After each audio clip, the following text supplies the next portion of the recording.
Hello, everyone. Good evening and welcome to Gators Talking Baseball. My name is Nicole Lang. I think I've seen some of you out here before for some of our events. I'm the Associate Vice President for Alumni Relations and University Engagement here at the university. I've been here for 8 years, and I'm also a very proud Gator myself. Before we get started tonight, I just wanted to let you know we have a lot going on campus. So I wanted to give you just a few quick updates of some things that are happening. First is that we're happy to say that the university is back buzzing again. We welcomed 4,600 students who are living in our residence halls, and that happened just a few weeks ago. This semester, 75% of our classes are back in person. And personally, it's so wonderful to go back out, step out by the door and just see students everywhere. It's been really a wonderful few weeks for us here on campus. And other exciting alumni news, just recently, our alumnus and Pulitzer Prize winning journalist, Jose Antonio Vargas, was named to serve as a trustee for the California State University system, and he was appointed by Governor Gavin Newsom. We have some construction, a lot of construction going on around campus. In fact, if you ever get a chance to come back here and walk around, one of the buildings we're most excited about is the new Science and Engineering Innovation Center, which is designed to achieve LEED Gold certification. And we are anticipating that's going to open in 2024. So everybody is looking forward to that. It's 179,000 square feet. And it's going to be the home of the new School of Engineering and Department of Chemistry and Biochemistry. The California State University was so behind this project that they dedicated the $150 million we needed to build this project. So they have a lot of faith in San Francisco State University and this department. One other exciting thing I want to share is that our annual Alumni Hall of Fame celebration is coming up on October 13th. This year, we're going to be holding it at Chase Center. And our alumni of the year are Kimberly Brandon and Michael Richmond. Kimberly was most recently the Senior Vice President of the Brandon Group at Morgan Stanley. She has dedicated her life to public service and was the first African-American woman to serve on the SF Port Commission, which, actually was behind that revitalization of the South Market area, including Oracle Park. She serves on a number of boards, including the SF State Foundation Board. Michael Richmond is co-founder, president, and CEO of NextCure, a biopharmaceutical company that's committed to discovering and developing immune medicines to treat cancer and other immune-related diseases. And then our other Hall of Fame inductees this year are Gulshan Kumar, who's co-founder, partner, and vice president of sales for PATH, which is a reusable water bottle company. We worked with them to co-brand this bottle, which you will see all over campus, so that people were doing away with single-use plastics on campus, and he helped us. Luckily, we have an alum who is a leader in this industry, so that worked out really well for us. Another of our inductees is Dalia Ceja. She's the marketing director of her family's winery, Ceja Vineyards, which is one of the very few Latino-owned wineries in Napa and Sonoma Valleys. And then finally are the founders of SF Sketchfest, which are David Owen, Cole Stratton, and Janet Barney. SF Sketchfest is going to be celebrating its 20th anniversary this January. They have all also led very successful careers in the entertainment industry, ranging from festival curation and starring in TV shows and hosting podcasts. Then you might be seeing a little bit more of San Francisco State around. We've launched a marketing campaign to promote and reposition the university through TV commercials, social media, bus ads. You're going to see them all around. The My Story campaigns put students and alumni in the spotlight so that they can share their stories about how attending SF State changed their life. I know it certainly did mine. And so you can check out some of the video spots if you want to go to mystory.sfs And now I would like to introduce our wonderful guest speaker, Mark Sigmund. Mark joined SF State's History Department in 1995 after receiving his PhD from Berkeley in the same year, and also a good school. And he's an outstanding educator. SF State has awarded Mark with the annual Excellent General Education Teaching Award, the History Department's 2013 Teaching Award, and the Excellence in Teaching Award in 2019. He teaches U.S. history, including the very popular History 479 History of Baseball course, which he revived in 2014. It was originally taught by Professor Jules Teigel from 1998 to 2008. Mark uses this class to teach about race, class, and labor relations, and tell students we will be dealing with sensitive topics and the discussions will be spirited. I have no doubt that will be true tonight. I, a San Francisco Giants fan, am very honored to ask you to help me in welcoming lecturer Mark Sigmund. Welcome, Mark. All right. Let's see, unmute myself. There we go. Hey, it's good to be back. I just wanted to echo Nicole's comments. After 2 years of COVID and really limited enrollments, this is our first semester that we're back. And my first day of class, I was standing in front of 70 students, and we were discussing Abraham Lincoln and the Emancipation Proclamation, and they were challenging some of my ideas. And it was bliss. I discovered at that moment that teaching is my drug. It is. And Zoom meetings and, really limited enrollment, small classes, doesn't cut it. And so it's so exciting to be back on campus and for things to be going really, really well. And the students at SF State are just amazing. And it's good to be back. And it's good to be back in front of all of you too. Ken and the Alumni Association asked me to lead another talk, and last year's went pretty well. And one of the nice things about this year's is people submitted some questions, and they made building today's talk a little bit easier. And so that's what I'm going to try to work tonight's discussion around some of the questions that they asked. My cat is, she insists on being part of the meeting as well. Very opinionated, especially on topics of does bombs belong in the Hall of Fame or not. Anyway, where was I? Oh, a couple of points that I want to make. Number one, I wanted to throw out a trivia question that you can be thinking about during our discussion. Let me see. I don't exactly know how to form it into a question, but there was one time in the history of baseball, this is genuinely happened, where one team played a whole game, and every single hitter's batting average remained exactly the same. Every hitter, their batting average didn't go up and it didn't go down. It stayed exactly the same. When was that game and what happened to make that happen? So be thinking about that. Also, I've been meaning to tell my class this joke, and every semester I forget to tell this joke, and I promised myself that I would tell this joke, and I hope you like it. I hope I can tell it right. So I like these jokes where God and Satan are having a discussion. And one day God and Satan were watching the All-Star game.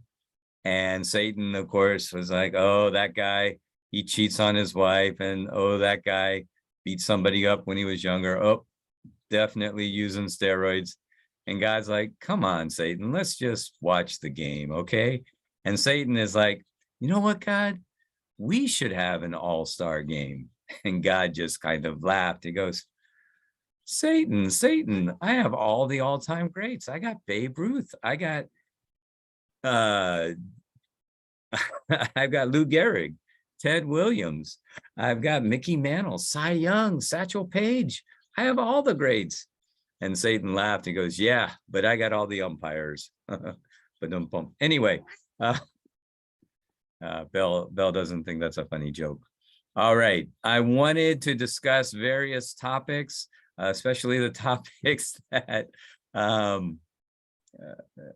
especially some of the topics that people brought up earlier. There were lots of questions about the future of baseball and the future rule changes. And there were a lot of questions about the past of baseball, which is kind of interesting because last year, all anybody ever wanted to talk about was the current year, and nobody was really asking about the current year. I suspect that given the win-loss record of the Giants and the A's, I mean, it's been a tough year for the Giants, but if you're an A's fan, like I'm an A's fan, it's been a really miserable year.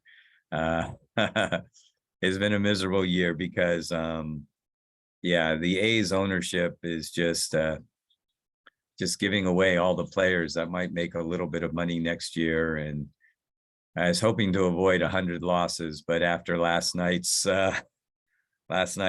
loss, they were up 7-2 and gave it away on a walk-off home run. And it's been a little bit frustrating, but there's always next year. Giants, it was kind of funny because with the Giants last year, everybody was saying, how are they doing it? And I was like, I have no idea how they're doing it.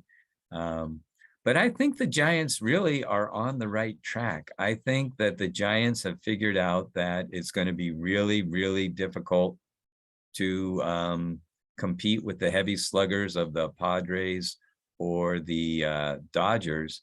And so I think they're really pushing pitching and defense and smart hitting. And I think if you're going to defeat those mega spend whatever it takes kind of teams, it's going to take what the Giants are doing. So I got a little more faith in the Giants than I do the A's. The A's, I think, are just dumping payroll. That's the feeling I get. But anyway, lots and lots of questions. And a lot of them sort of fit on the questions that I wanted to talk about. One question that's pretty easy to answer, Felicia Martinez was asking, why are the bases 90 feet apart? And it's kind of interesting because I've always thought of baseball as kind of a mystical sport, and the 90 feet is kind of a mystical thing too. It seems like the batter, if he hits the ball just so, the shortstop goes deep in the hole, and if the shortstop makes a perfect throw, and if the first baseman makes a good stretch, the batter will be out by half a step. And that's what's kind of almost mystical about those 90 feet. But then I was reading, I think it was Roger Kahn's Boys of the Summer, and a baseball player said, you know, that's not really true, because if the bases were, I don't know, 80 feet apart, the infielders would just play a little bit closer, and every time they would throw the runner out by half a step, right? Because they're going to play as deep as they possibly can, and they know their capability, and you know the runner is going to be out by half a step whether you put the bases 90 feet apart, 100 feet apart, or 80 feet apart. So yeah. Anyway, Hey, Mark, we have I'm breaking in with a comment from a chat from Marty Coyle is saying 1970. I disagree about the Giants. They must build through their system. I think they are building through their system. And that was sort of the point that I was trying to make, is they're not going out and trying to sign, you know, expensive free agents, but good pitching, especially at Oracle, is it Oracle Park now? I was going to say Pac-Bell now. No, it's AT&T. And then I thought, oh, wait, but it's Oracle. I think they are building through their system. Yeah, Oracle. Thanks, Nicole. Anyway, yeah, I think they are building through their system, and I see a lot of promise. It's going to be there. It's going to be there. Anyway, the question was why 90 feet? And that goes back to the original, nobody really invented the game of baseball, but Alexander Cartwright one day in 1845 sat down and wrote down the rules. And the rules were 42 paces from home to second base and 42 paces from first to third. And then that works out to 90 feet per base. So it goes all the way back to the original rules of the game. Jack Myers asked a question that I really liked and I wanted to talk about anyway.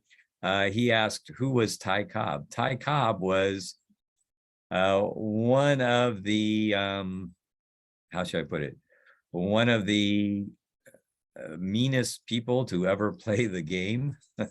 Ty Cobb was, it's really difficult when you talk about character and who should belongs in the Hall of Fame. Ty Cobb grew up in a little town in Georgia, and it was a kind of a miserable little town in Georgia.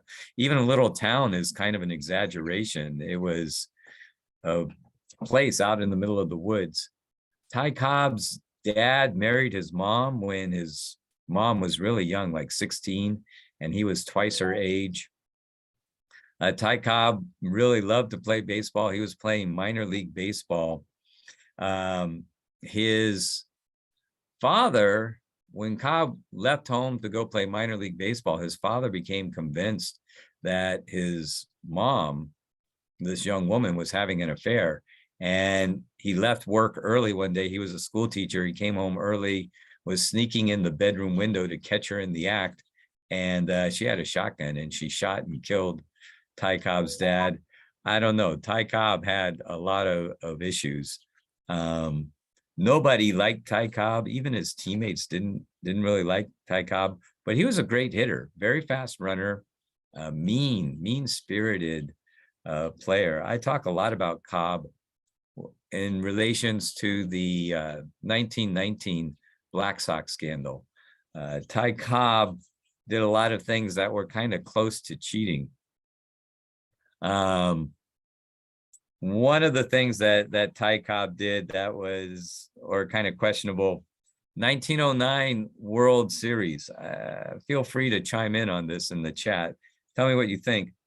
Ty Cobb is playing for the Detroit Tigers. He's a young, brash outfielder. 1909 World Series. Hans Wagner is the star of the Pittsburgh Pirates.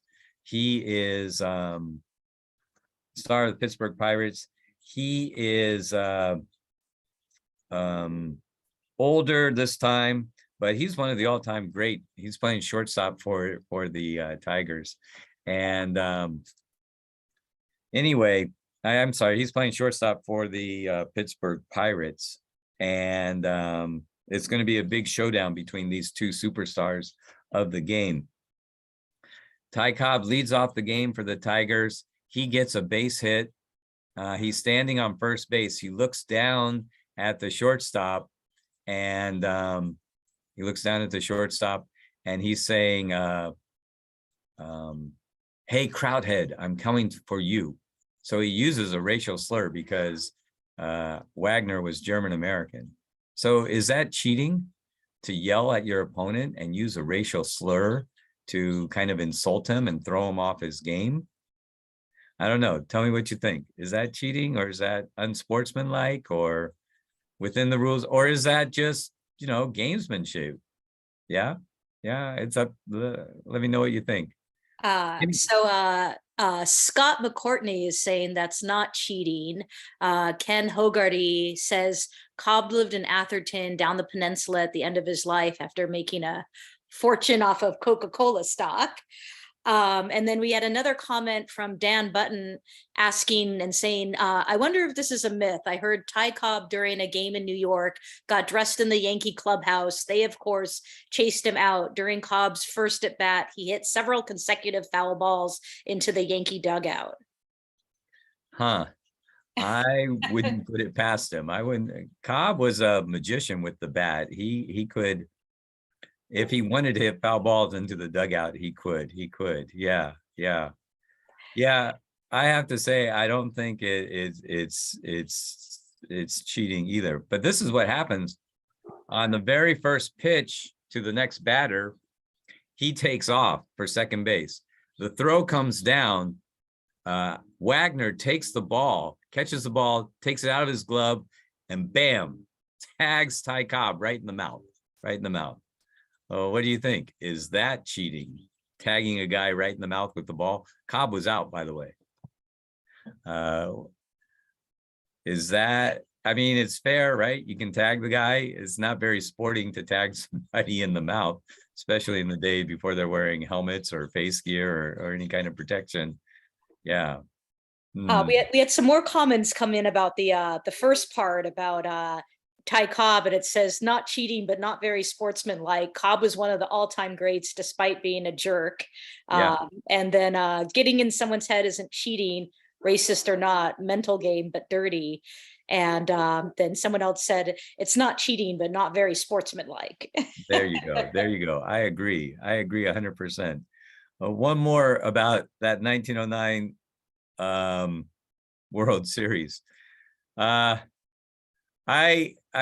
learned about this story by watching Ken Burns' documentary, and naturally I wanted to get all the particular details about it.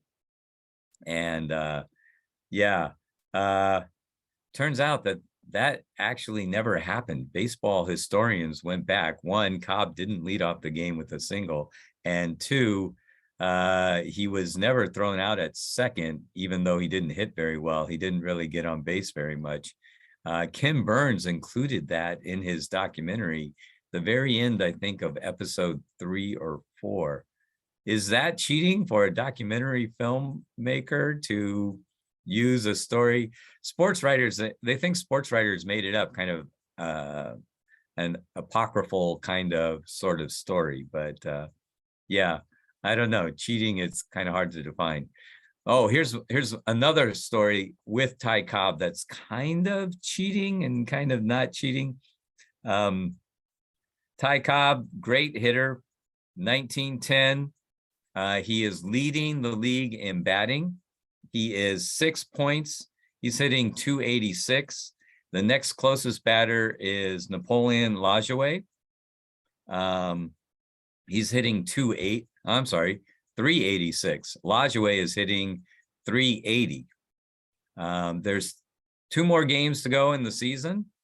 And Ty Cobb decides that he's going to sit out. He's in first place. Whoever wins first place in batting is going to get a brand new car from the Chalmers Automobile Company. And Ty Cobb decides, my .386 is high enough. I am just going to sit out the last 2 games. The Tigers were in third place. They had, even if they win both games, they're not going to go up or down if they lose both games. Is it cheating for Ty Cobb to sit out those last 2 games just so he can hold on to his 6-point lead? Because if he goes 0 for 4 or 0 for 8, he might fall behind. I don't know.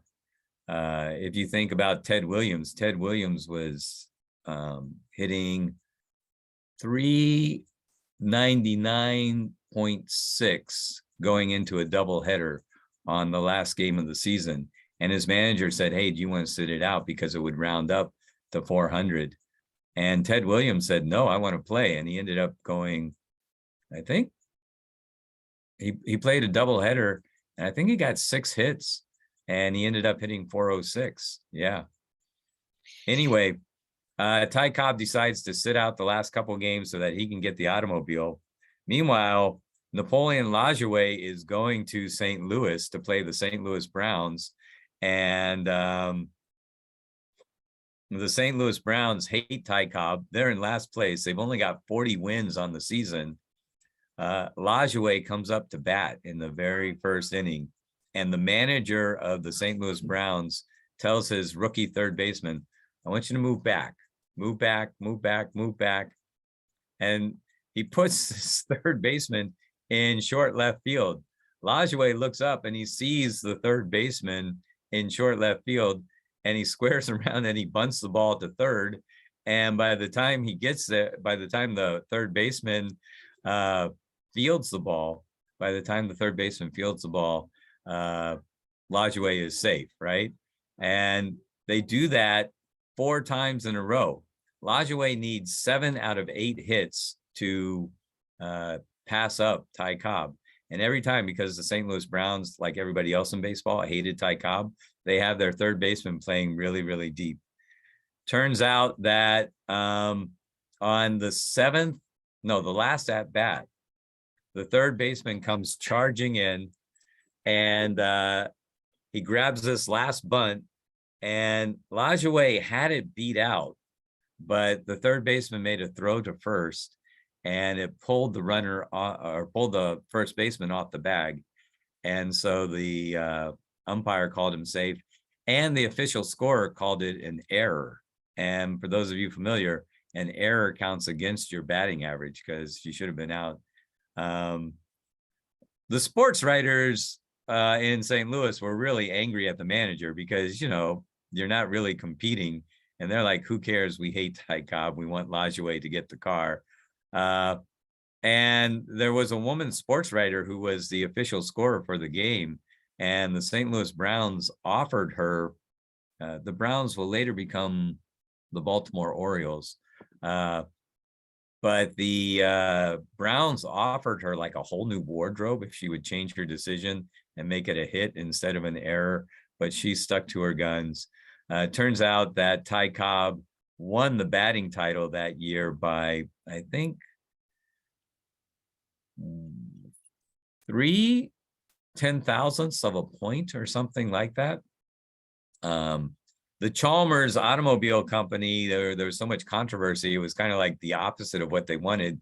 They wanted to give a car to the best hitter. And then there's this big, oh wait, were the Browns letting Lajoie get on base? And they gave a car to both of the individuals. And as another odd thing about it is a sports writer in the 1970s actually went through all the different box scores, and they found out that the writers accidentally gave Cobb credit for 2 extra hits that he didn't get in a game.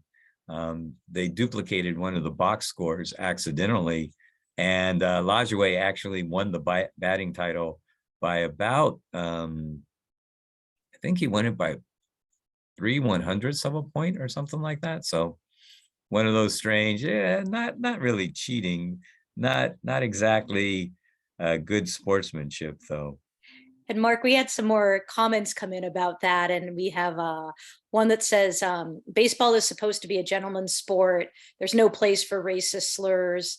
And then about your most recent anecdote, not cheating within the rules of the award, gutless, but within the rules. And then simply Cobb was known as a dirty player, and then not cheating, just the difference between Ty and Ted. Yeah. And then we also had a anecdote as well, a story, heard that Cobb was at a party with other players.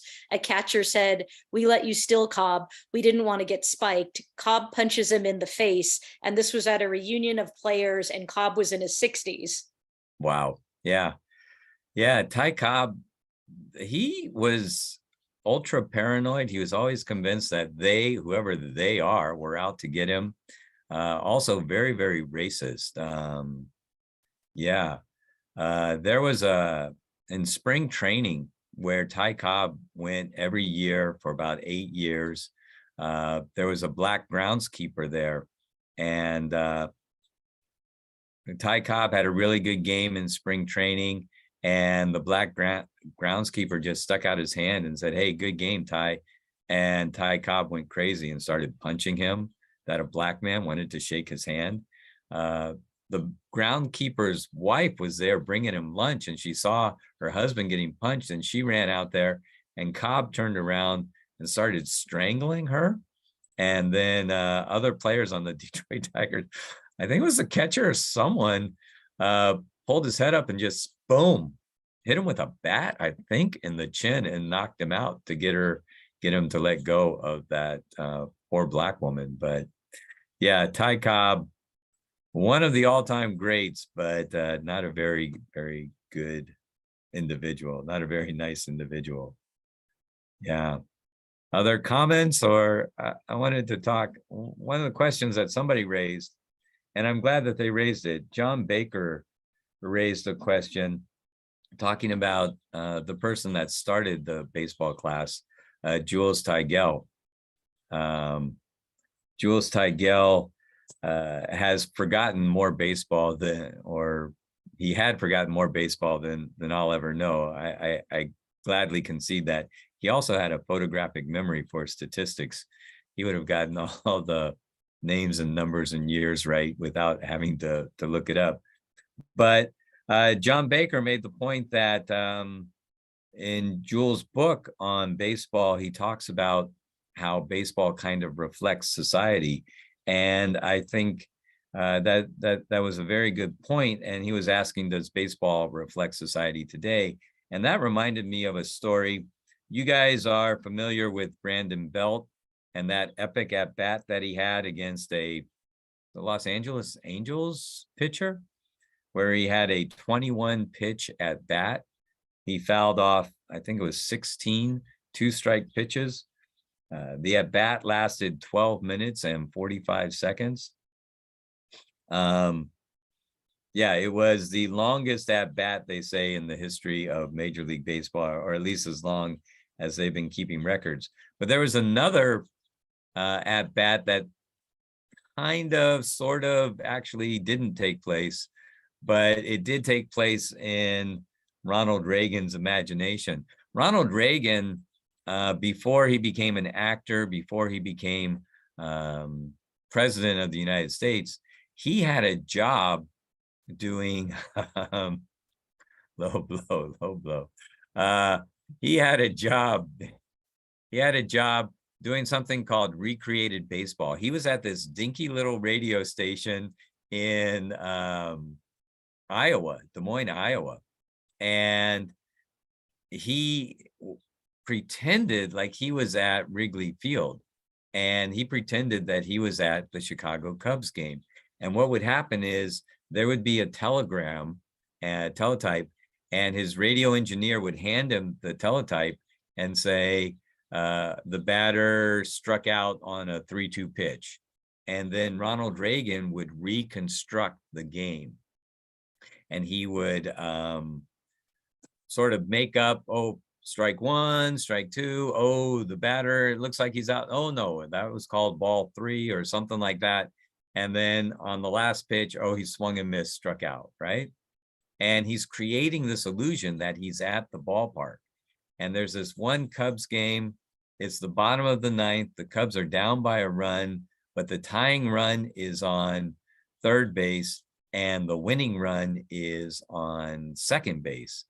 And the batter is up there at bat, and all of a sudden the wire goes down. The engineer hands him a teletype, and the teletype says the wire is down. And Reagan, he wants to keep the illusion going. He wants to keep the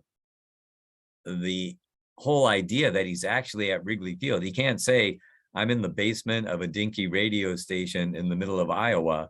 So he starts having the batter foul off pitches, right? And because that way he doesn't know the result. Either the game is over, or the Cubbies tied it up, or maybe they actually won the game. He doesn't know because the wire is down. And so he just starts having the batter foul pitches off, and he goes, oh, strike 3. Oh no, the catcher dropped it. And then, oh, there's a high fly ball. It looks like it could be gone. Oh, it's curving foul. And then, he talked about the little boy in a blue and white striped shirt that ran up to get one of the baseballs that this batter fouled off. And he kept it going for 6 minutes until they got the wire back up. And after 6 minutes, turns out that the batter had flied out to center field on the first pitch. And he's like, oh, finally he hits a fly ball, and the game had been over for 10 minutes. And but Reagan, it was important to him. He wanted to keep the illusion alive. He wanted to keep this myth. And as long as he could keep spinning it, and I know most of you weren't around for the 80s, or maybe you were, but the 80s were very much sort of like that. And I think Reagan's idea of keeping the illusion alive kind of reflects what his presidency was like a lot. And that kind of brings me to today's society and how baseball reflects today's society. And that kind of brings me back to the issue of cheating too. And the 2017 World Series Astros, who cheated. They definitely cheated in order to, well, get to the World Series at least. They claim they didn't cheat in the World Series, but is this cheating to set up a camera in center field, have a monitor in the clubhouse, and then have somebody banging on a garbage can? Yes, that is definitely positively cheating. I would recommend you can go to YouTube, and there's a couple of good videos on the Houston Astros cheating thing.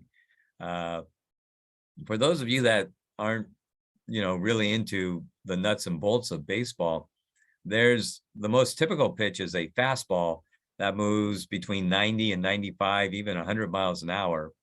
But there's another sort of trick pitch called a changeup that looks like a fastball, but it's only going 85 miles an hour, and it kind of dies right at the very end.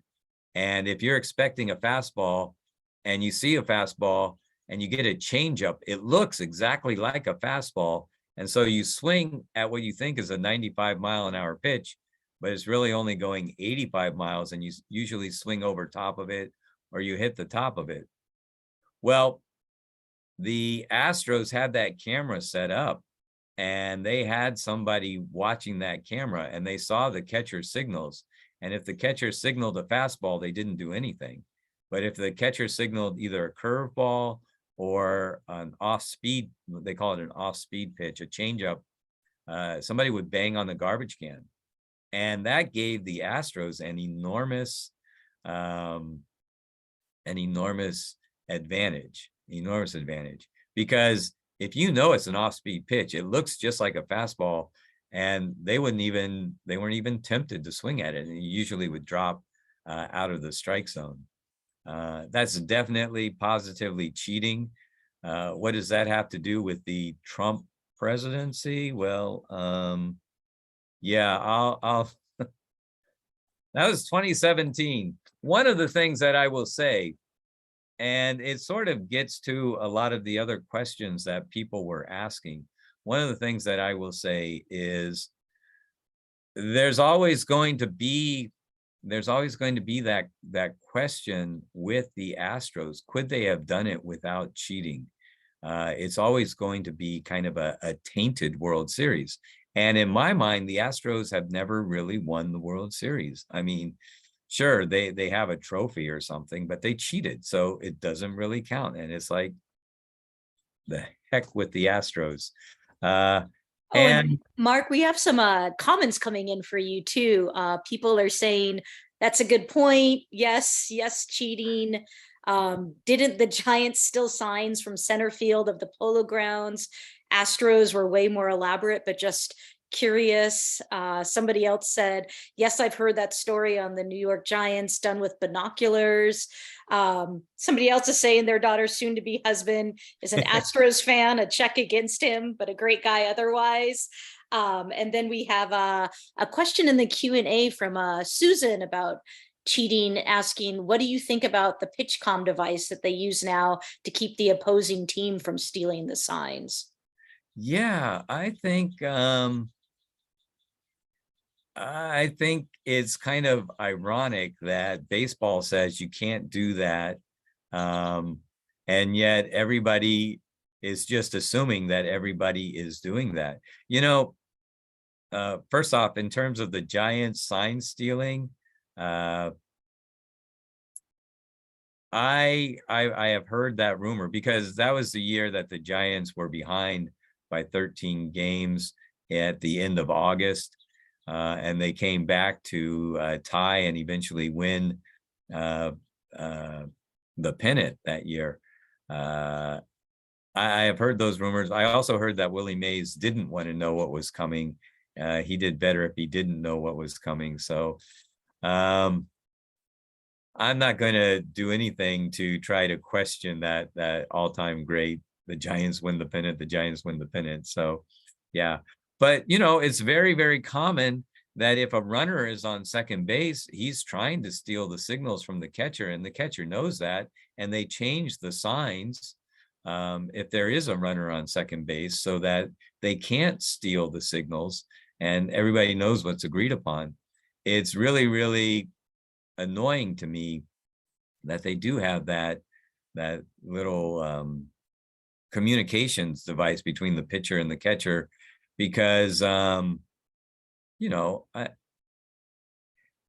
it should be illegal to do it. And maybe if they had stripped the Astros of their title, and maybe if they had suspended the whole team for the first 50 games, or whoever were the ringleaders for 50 games, they wouldn't have to worry about, oh, even though it's supposed to be against the rules, we better have this special device so that nobody can steal signs. So I think baseball is a little bit hypocritical on that. Yeah. And then we have another question coming in too. Hasn't cheating or gaining an edge always been a part of baseball's frontier derivation? Yeah. Yeah. I am not sure about the frontier derivation, but I will say this, and it sort of gets me to one of the last topics that I wanted to talk about. The real evil and the sin of the 1919 World White Sox, or Black Sox as they became known, they were trying to lose on purpose. And that's just evil, wrong for baseball. That was just flat out bad. Everybody who's been kind of pushing the rules and have been kind of maybe violating some of the rules, people that were, even the Astros, they were trying to win. They were doing everything they could to gain an edge to win. Even Ty Cobb, you know, sharpening his spikes before the game in front of the second baseman and the shortstop or something. These gamesmanship is one thing. One of the really, I have to say, kind of hypocritical things about the Hall of Fame is the people that used performance enhancing drugs. So far, they've been kept out of the Hall of Fame, except for Joe Ortiz. They said Ortiz used performance enhancing drugs, but everybody else was yeah. See, the thing about Pete Rose is, well, two things about Pete Rose. Number one, he might have managed differently in order to make sure that his star reliever was well rested before maybe a game that he was betting heavily on. And the other thing about Pete Rose that really bothers me, besides what he did to Ray Fosse, is there was one rule in baseball after the Black Sox scandal, one rule and only one rule. And that one rule was you don't bet on baseball. And Pete Rose thought he was bigger than the game somehow and bet on baseball. I don't know if he has a gambling addiction problem or what, but there's one rule. I mean, it could have been, you know, no hamburgers, only hot dogs or something. And if that was the one rule baseball had, and you violate that one rule, then yeah, I think that could be good reason to keep him out. But again, about the hypocrisy of the Hall of Fame is these people were doing everything that they could to win, and other Hall of Famers are like, well, they cheated, they used steroids, and then they lied about it. But if steroids had been available earlier, I'm sure all those Hall of Famers would have used them too. Whatever it takes to get an edge, I think it's a little bit hypocritical to say, oh, I played the game right. I didn't use steroids. But I did pop, like, I don't know, amphetamines that were readily available before the game, and things like that. Even Babe Ruth was consuming illegal substances because during the 1920s, Prohibition outlawed the sale of alcohol, and he drank a lot of beer. So Yeah, performance enhancing drugs. A couple of people asked about performance enhancing drugs and does Bonds or Clemens belong in the Hall of Fame? And I'll just share my opinion, and it could be a lot different than your opinion. And this is why it's probably never going to happen. I think the Hall of Fame should be an accurate record, historical record of baseball. And so if Barry Bonds would just admit to using steroids, I would be perfectly fine if that was part of his plaque. He already had this stellar career. He became the very first and the only man in the history of baseball to hit 400 home runs and steal 400 bases. Nobody else had ever done that. That's Hall of Fame material, but nobody even noticed when he hit his 400th home run and stole his 400th base, because that was the same year that Sosa and McGwire were chasing the home run record. And so for me, as a historian, I would like to see Bonds in the Hall of Fame, but just a little line towards the end of his career. He did use steroids, which enabled him to break Major League's home run record. But there's a lot of people that vote for the Hall of Fame that say, if it turns out he ever admits to taking steroids, I would never vote for him. So there's half of the people are like me, just be honest about it. And let's put our cards on the table. And there's so many analytics now, we could figure out exactly what his career would have been with steroids and without steroids. It might be fun to work through what Willie Mays would have hit with steroids, or what Hank Aaron, how many home runs could Hank Aaron have hit if steroids were available in the 60s and early 70s. So yeah, I don't know if performance enhancing drugs are cheating exactly. But yeah. I don't know. What do you guys think?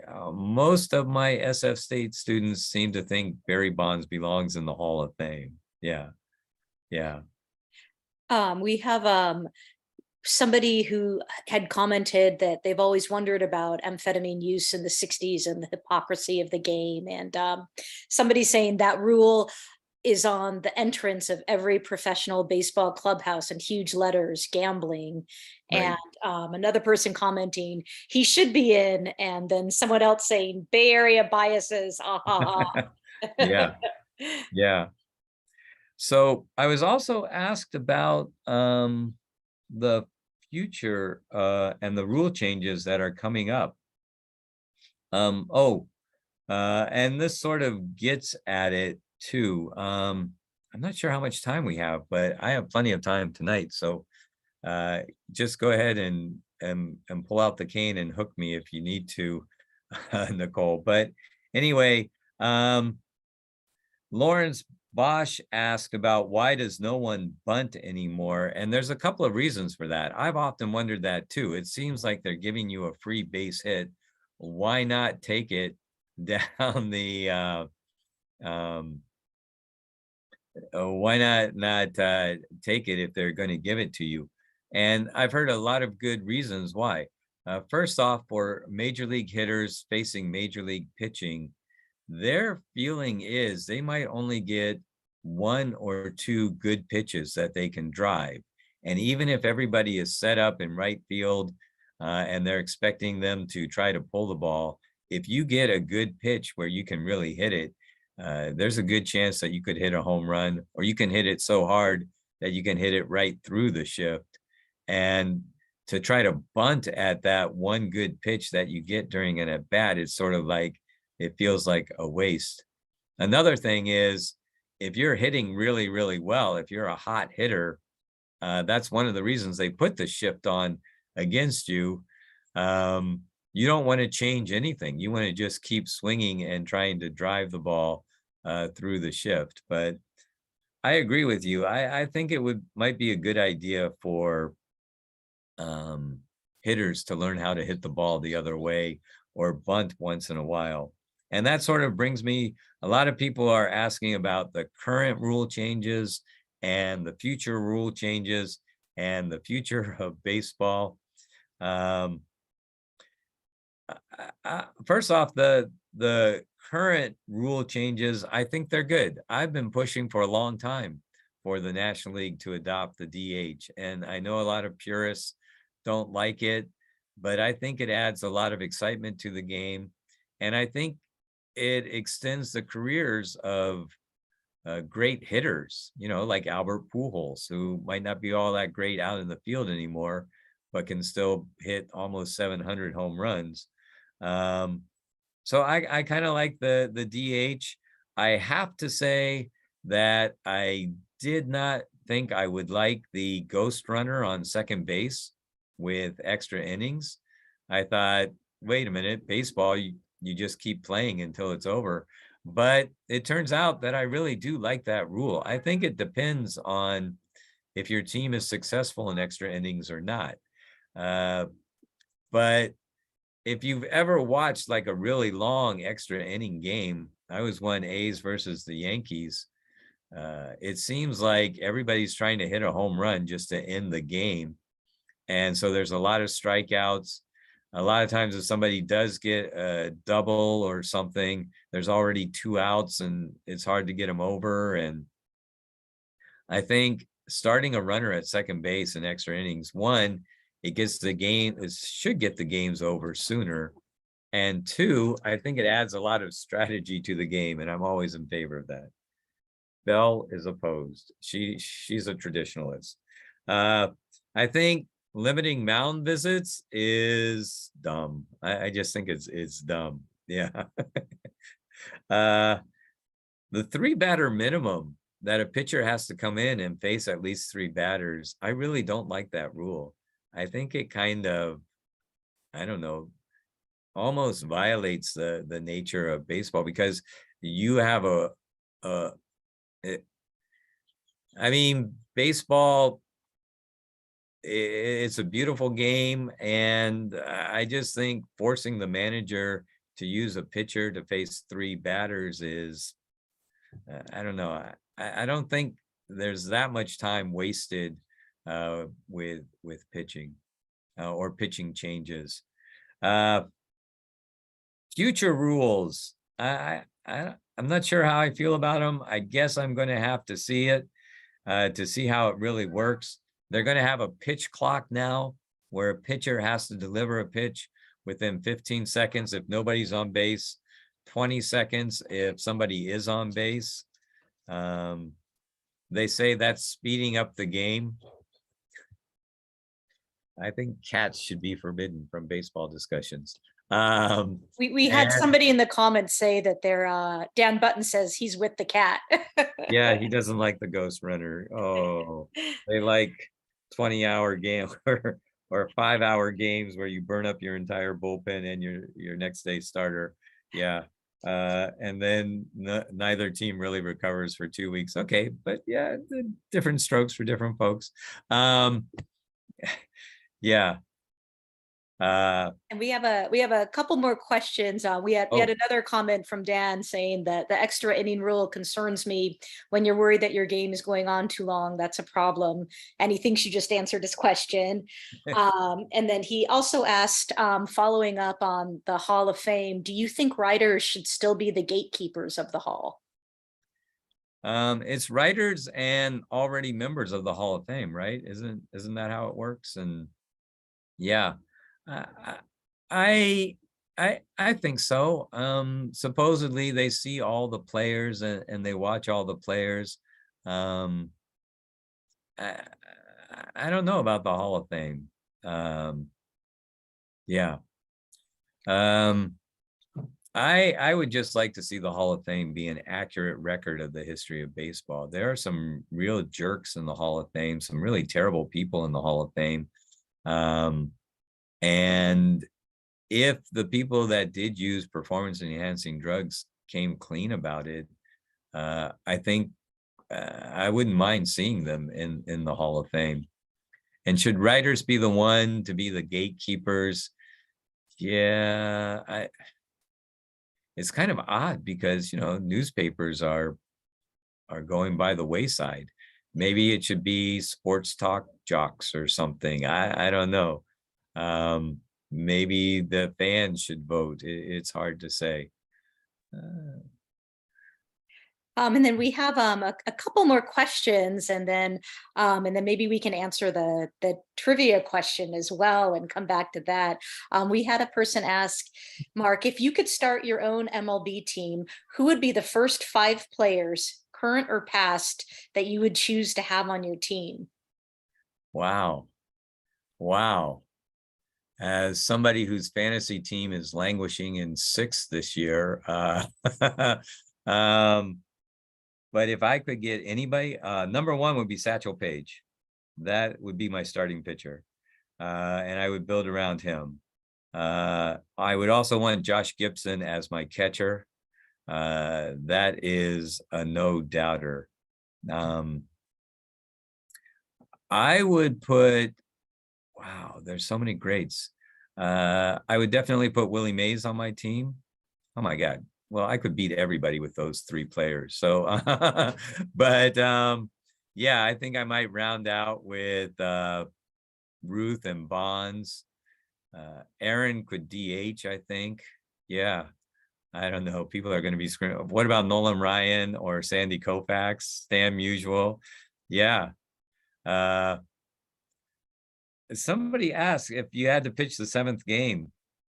Did I write down who asked that question? That was a great question. Would I go with Koufax or Bob Gibson?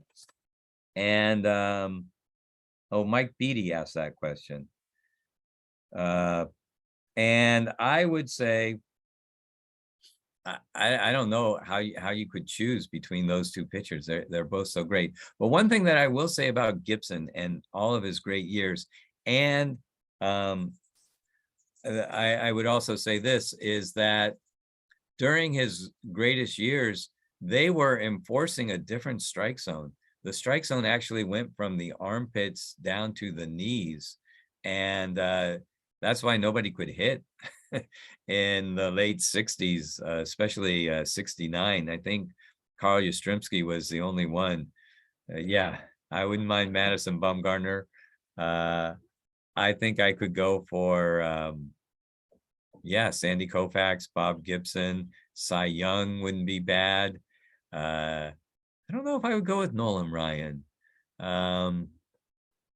It would be hard to go against the strikeout king, but there are so many great pitchers out there.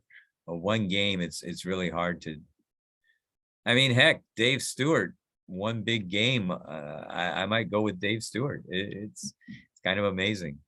What was I going to say? Oh, in terms of the future rules, I think that 2 pickoff throws is a really dumb idea.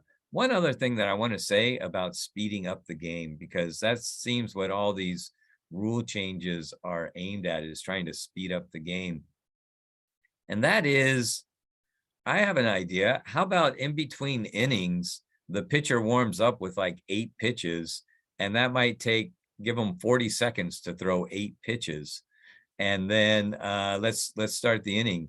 Instead of having 2.5, 3 minutes of commercials every single half inning, you want to take 27 minutes out of the game, then maybe stop having so many commercials during the inning change. Of course, the commercials are paying all these high salaries for baseball, so we're probably not going to see that. But I think that would cut at least a half hour out of the game if they cut out some of the time in between innings and stuff. So yes.